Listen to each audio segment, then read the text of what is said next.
living with Grandma Sally, my sister-in-law, and got slammed by the neighborhood for dumping her care on my brother John and gallivanting around town.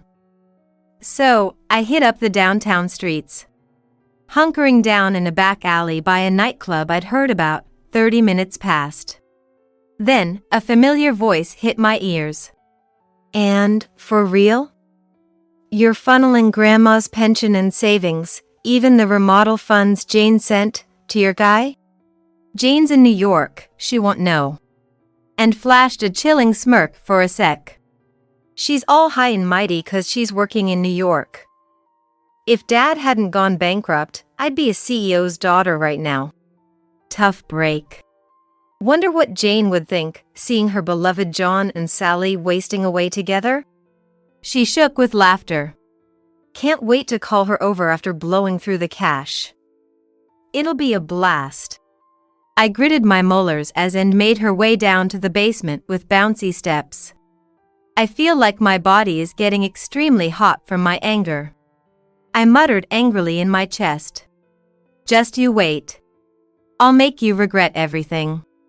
I'm Jane, a 30-year-old single woman. Moved to New York for vocational school, now working here.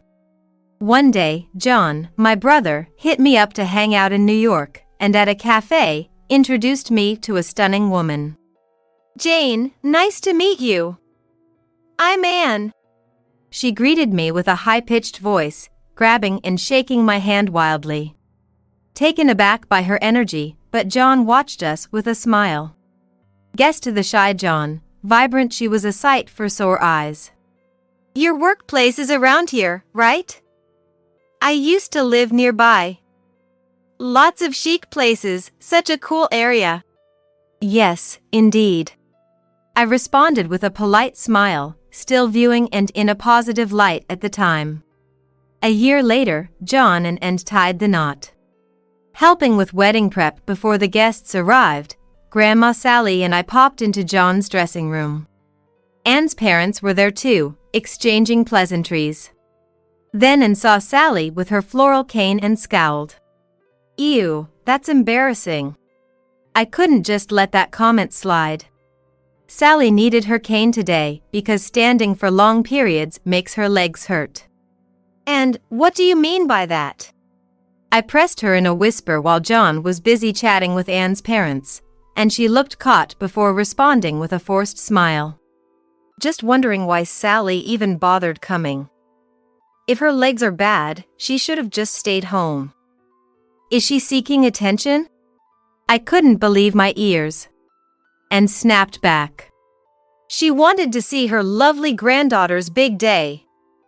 Is attending not allowed if she's a bit unsteady on her feet?" "I didn't say that." And averted her eyes and scratched her head. "We used to go to Grandma's after school since both parents were working. When our parents passed away years ago, she was a huge support. Why does she deserve such comments?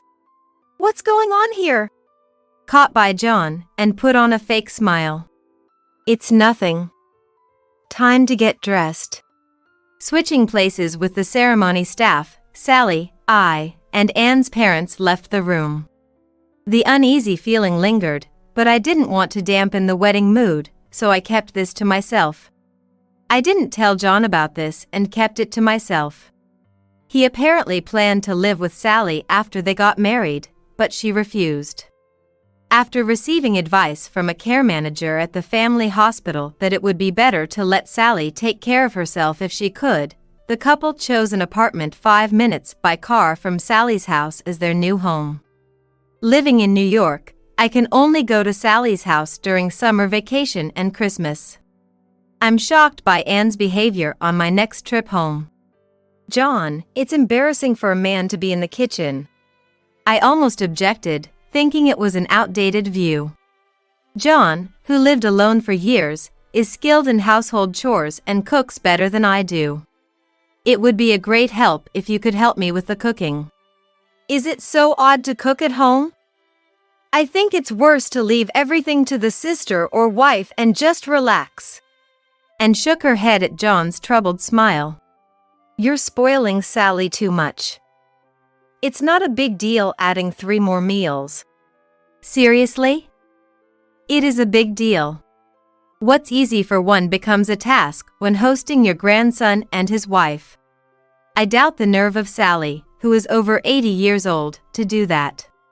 And, who makes such a statement, naturally feels like a guest's.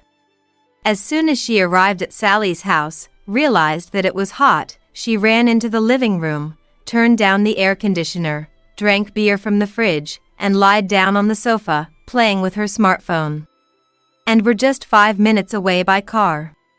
Asin made herself at home. John and I went shopping and helped with chores. Sorry, you're our guests. It's okay. Just relax and watch TV, Sally. Even though I smile at Sally, who seems apologetic, she ends up going off to water the garden trees, probably because I'm the only one who feels bad about taking a break. However, I also felt that I could understand her desire to continue living alone. She lived alone for 20 years since your grandfather passed away, she set her own pace. Living with her grandson and his wife now would be stressful. But then, a situation arose. Sally needs care now. Mid-May, John called, sounding down. What? She seemed fine at Christmas. Her limbs are fine, but she struggles to swallow. We took her to her doctor, and they said her swallowing ability is declining, advised softer foods.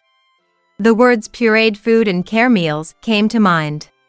When he was a student, he worked part-time in the kitchen of a nursing home. Care meals? Prepping those is tough. Yeah. When I talked to Anne, she suggested we move in together. Makes sense. Even for a housewife, preparing Sally's meals 3 times a day is hard. I formally requested John's help. I feel bad imposing Sally's care on you, but please keep us posted. It's mainly meal prep and making sure she doesn't choke. Don't worry too much. I felt relieved after John's reassuring words. After I hung up the phone, I suddenly realized something. Leaving Sally's care entirely to them seemed inconsiderate. Should I offer financial help? How much? As I pondered and called. Did John tell you? About moving in together. Yes, thank you. It's reassuring to know you two will be looking after Sally. I expressed my gratitude wholeheartedly. I'd like to at least provide some financial assistance, but I'm not sure what's appropriate. Getting $2,000 a month would really help. That's fine. I'll send it to your account. Before I could finish, and interjected. While we're at it, could you also cover the renovation costs? We want to install handrails in the hallway and entrance, and make the water areas more accessible. Sally can walk fine now, but it's best not to wait until it's too late. I remembered how Anne had spoken ill of Sally using a cane on the wedding day. So her thoughtfulness now touched me. You're absolutely right. How much will it cost? About $20,000. I'll give you the account number, is that okay? Understood. I'll transfer $20,000 and $2,000 by the end of this month. From next month, I'll send $2,000 monthly. After transferring the money at the end of the month, I felt a bit relieved. However, for the next half year, I was too busy to contact John. Calling early in the morning or after 10 p.m. seemed impolite, even for siblings. I sent a few messages, but although they were read, I got no replies. Feeling suspicious yet unable to do much, time passed, and once things settled down, I called after lunch. This time, and answered John's phone. Hello? Long time no see. Can I speak to John? Please hold on. After a brief pause filled with some background noise, John came on the line. It's been a while. Sorry, I couldn't make it for Christmas. Can I visit this summer vacation? I was met with shouting in response. What are you coming for now? After you did nothing all this time. Indeed, not providing proper support and leaving Sally's care to my brother and his wife might make them think this way. But there was no need for such harsh words. Shocked by the outburst from the usually calm John, I stood frozen with my smartphone in hand until the call ended. Gathering myself, I dialed Anne's number again. What do you want? Sally's doing fine, so leave her be. Unfazed by the cold response, I pressed on. Is the renovation finished?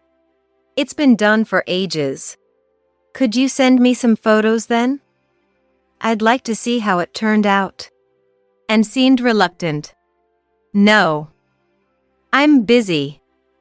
If you're so curious, why don't you come and see? It's a bit hard since it's a 2-hour flight one way. Right? So, leave it to me. And hung up abruptly, clearly flustered. I immediately booked a plane ticket. After wrapping up work early the next day, I caught a flight that weekend to visit the house where my brother's family was living with Sally. Approaching the house, I noticed familiar neighborhood housewives chatting in the shade. One of them approached me with a concerned look. Long time no see. Are you okay? Hello.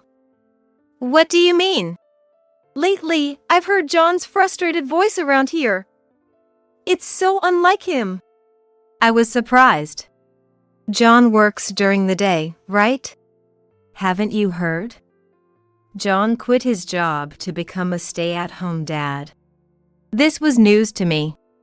Why hadn't Anne mentioned it? Given John's nature, he'd rather do things himself than rely on his wife. So, Anne's working then? The rumor is she's always at the nightclub. I immediately headed for the station. Seeing for myself was the quickest way. After a 30-minute train ride to the terminal station, I ventured into a part of town I'd never visited. The streets, crammed with old buildings, were littered with trash, and a seedy atmosphere hung in the air. It was dusk, and there weren't many pedestrians yet, but the gaudy signs were just starting to light up with neon. Even so, there were people trying to lure in customers on the sidewalk. I hid in the back alley behind the Target establishment and waited for about 30 minutes. Then, I heard a familiar voice. Today's the day I snag him for sure. But is that okay? John's taking care of Grandma, right? Approaching in high spirits down the night street were Anne, clad in a black camisole and heavy makeup, and a woman who seemed to be her friend. He's her grandson. It's only natural for him to look after her. But to take Grandma's pension and savings, even the renovation funds Jane sent, and blow it all on some guy. Jane's in New York. She won't know. And boasted with a chilling smirk. She acts all high and mighty because she's working in New York. If my dad hadn't gone bankrupt, I'd be a CEO's daughter right now. That's too bad. I wonder how Jane would feel seeing her dear John and Sally all skin and bones together. And shook with laughter. Let's use up all the money, then call her over. Can't wait. Watching Anne descend the stairs with a spring in her step, I clenched my jaw. A feeling close to hatred surged within me, and I glared at the entrance of the place long after they'd left. I was on the verge of exploding with anger. Just you watch. I'll make you regret everything you've done. Visiting the house where my brother, his wife, and Sally lived, I rang the doorbell set into the impressive stone wall surrounding the house. However, there was no sign of John or Sally coming to the door. So, I opened the gate, crossed the yard, and headed towards the main house. The weeds, usually well maintained around this time of year, were unusually overgrown. Ringing the doorbell by the entrance again yielded no response. The house remained silent. On a whim, I decided to walk further into the yard. There used to be an outbuilding that my grandfather had used as a study. Sure enough, as I pushed through the overgrown branches, a single-story building appeared. When I went to open the entrance, I was surprised to find a massive padlock on the doorknob. Puzzled only for a moment, I lifted an unnaturally placed flower pot and easily found the key underneath. Unlocking the door, I entered the house. "Enough already!" I jumped at John's shout. Peeking into the room, I saw Sally, with her small shoulders hunched, being scolded by John at the dining table. "Don't be so selfish. Think about what it's like to make 3 meals a day." "Lately, it's always soup. I want to eat something else. Food is one of my few pleasures." "John, don't raise your voice like that. Look, Sally's crying." Stepping between John and Sally, I was shocked by their appearance. Their faces were pale, with dark circles under their eyes, and they looked as thin as if they were ill. "This works out. I wasn't sure what Sally likes, so I bought a variety of things."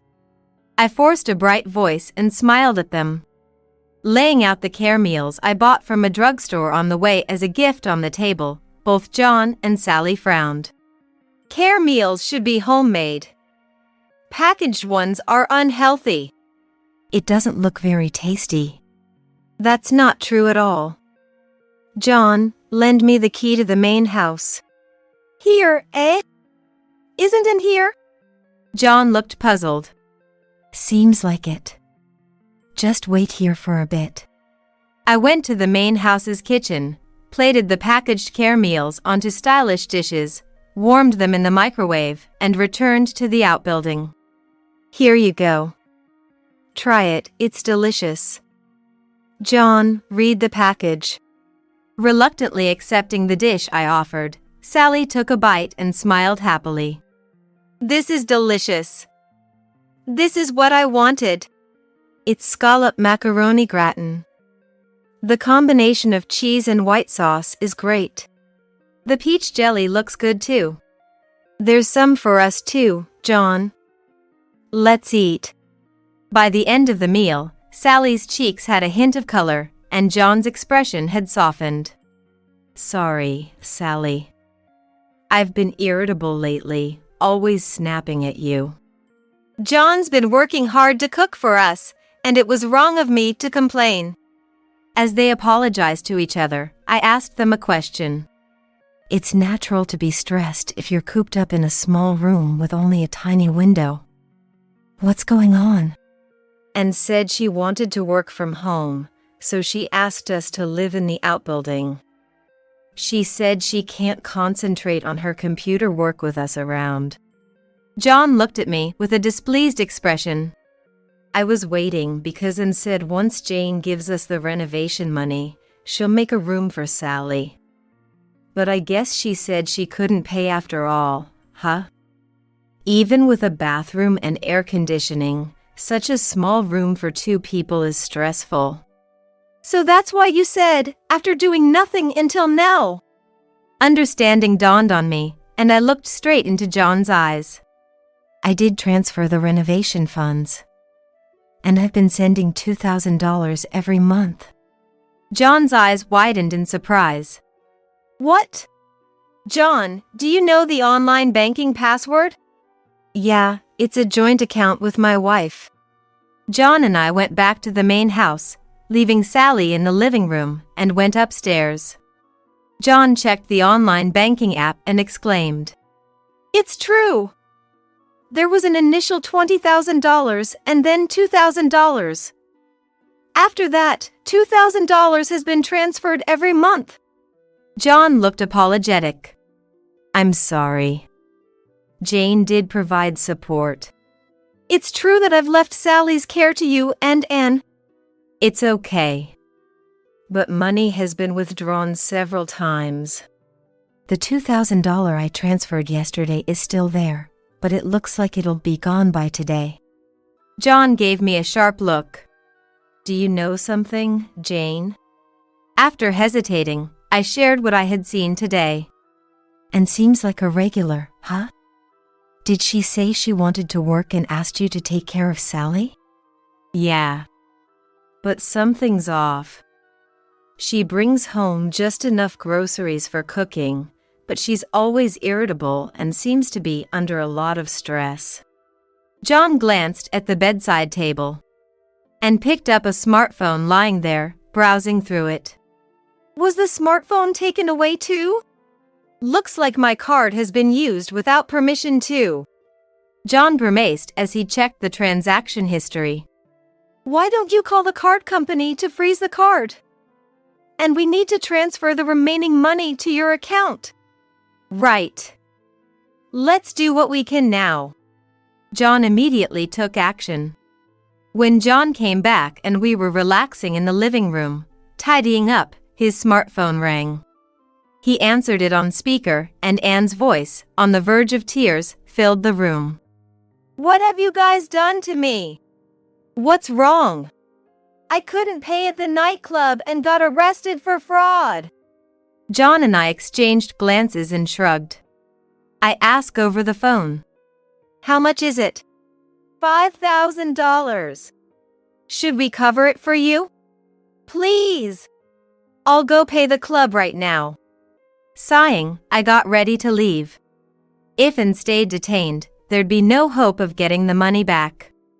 After withdrawing the money, I paid the nightclub, apologized, and picked up Anne from the police station, expecting her to show some remorse, and instead sulked and barely looked at me.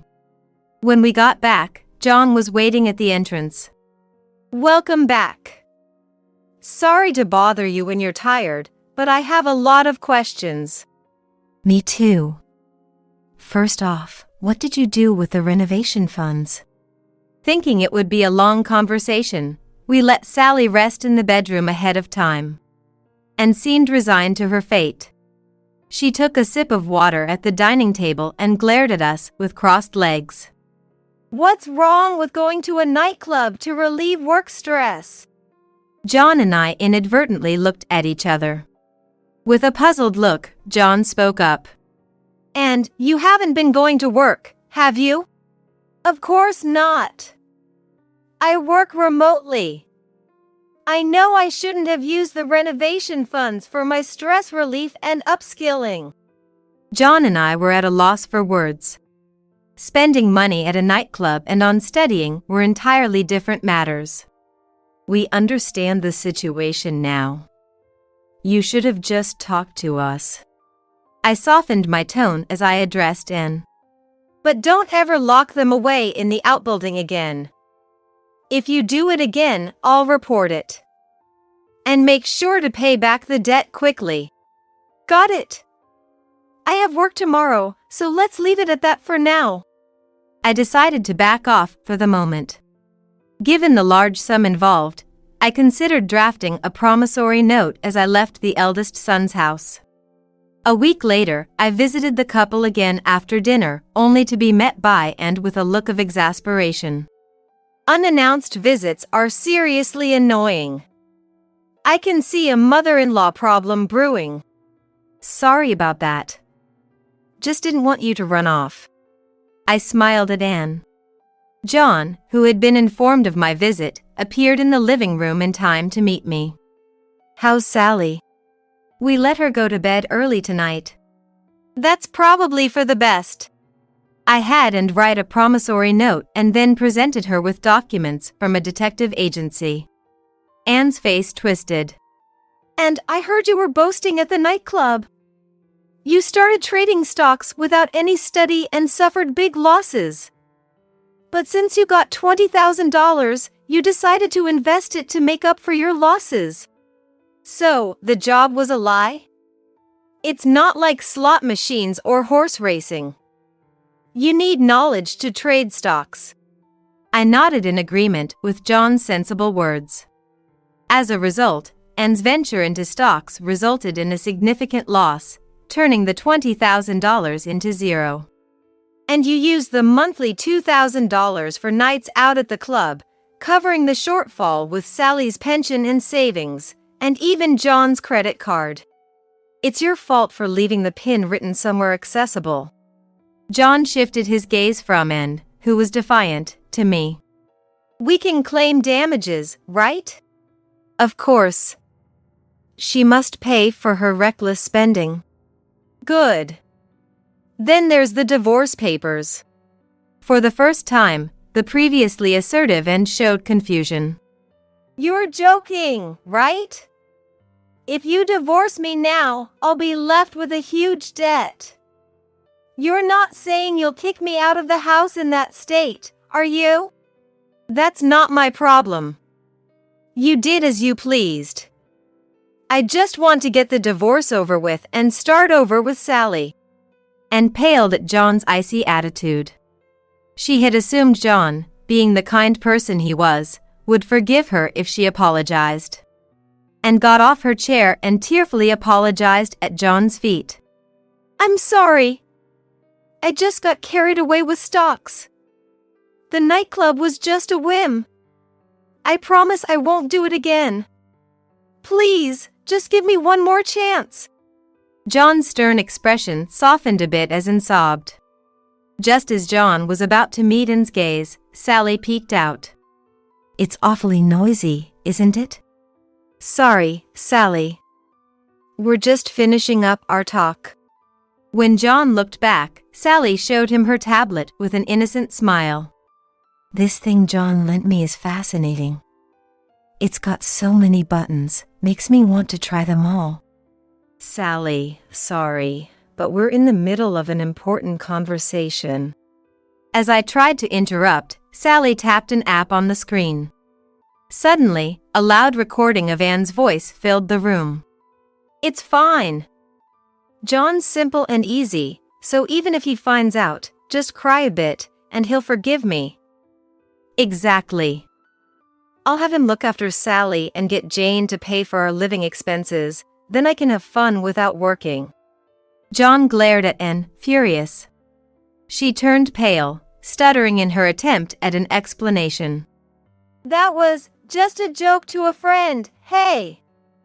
Don't record me without permission! I thought I'd keep quiet depending on how you acted. But I can't stand by and watch John get trampled on. I'm not that nice. With a serene tone, Sally gave John a meaningful look. John silently lowered his gaze. I'll contact a lawyer tomorrow. We'll decide on the compensation after that. And, looking stunned, drooped her shoulders. John and Anne divorced. The monthly $2,000 I had been sending, totaling $10,000 for 6 months, the renovation funds of $20,000, the recent nightclub fee of $5,000. Plus the misused pension and savings of Sally, John's credit card charges, and compensation, amounted to an owing John around $80,000. With almost nothing left in her account and unable to pay, but John eager to sever ties quickly, and took out loans to settle the full amount. After I covered the nightclub charge, and lost the trust of the local establishments and was banned from all nearby eateries. Moving to an old apartment, and juggles multiple part-time jobs from early morning to late night to repay her debts and support herself. Motivated by my work being recognized, I became independent and moved back to my hometown, renting an apartment close to where Sally and John live. Between work, I help with Sally's medical appointments and shopping, ensuring John doesn't bear the burden alone. After the divorce, John, initially downcast, found a morning job and started to regain his spirits as he became busier. Together, John and I pooled funds for renovations, consulting with Sally's care manager and the hospital, planning the improvements as a team. Currently, John and Sally are living in the outbuilding, looking forward to a more comfortable home.